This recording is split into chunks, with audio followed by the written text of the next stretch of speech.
26 оны нийт хөрөнгө оруулалтын 86%-ийг бол цагуур орчны шинжилгээний салбарт одоо зориулахаар ингээд төлөвлөсөн байгаа.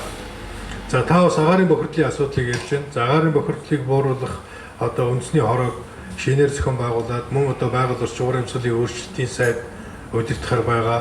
За энэ одоо хөтөлбөрийн 5 тэрбум төгрөг төсвөлсөн байгаа.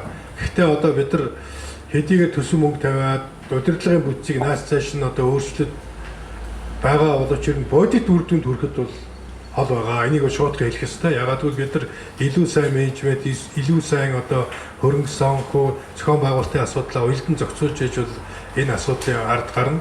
Тэгэхээр бол ямар ч байсан одоо энэ 5 тэрбум төгрөг тавиад энэ агаарын бохирдлын үндэсний хорог манай одоо байгаль орчин уур амьсгалын өөрчлөлтийн сайд удирдаад за нийслэл хотод бол одоо ийм тодорхой бүсийг одоо тодорхой туршилтуу, тодорхой одоо утааг багасгах ийм хөтөлбөрүүдийг хэрэгжүүлэхээр бол төлөвлөсөн байгаа. Тэгэхээр бол ямар ч гэсэн одоо нийслэлийн засаг дарга за манай яам за холбогдох байгууллагын бүтцтэйгээр ийм одоо агаарын бохирдлын үндэсний хорог зохион байгуулаад тодорхой төсөв хөрөнгө тавиад хүмүүс ажиллаж байгаа учраас бол тодорхой активчлэл гарна гэж ингэж үзэж байгаа. Тэр дундаа одоо Улаанбаатар хотод байгаа галалдаг түүхийн үсээр ажилладаг энэ зуухуудыг технологийн шинжилгээ хийх ажлыг бол бас энэ онд бас эрчимтэй хийгээ явуулж байгаа. Энэ 2026 оны төсвийн хүрээнд мөн одоо цэргийн ангиуд төрийн байгууллагууд дээр байгаа энэ одоо галалдаг зуухуудыг илүү дэвшилттэй технологиор солихын төлөвлөгөөт ажлууд бол хийгдэж явж байгаа. Тийм учраас одоо таны сонирхож байгаа агаарын бохирдлыг бууруулах ажил дээр одоо тодорхой хэмжээний ахис дэвшил гарна гэсэн юм одоо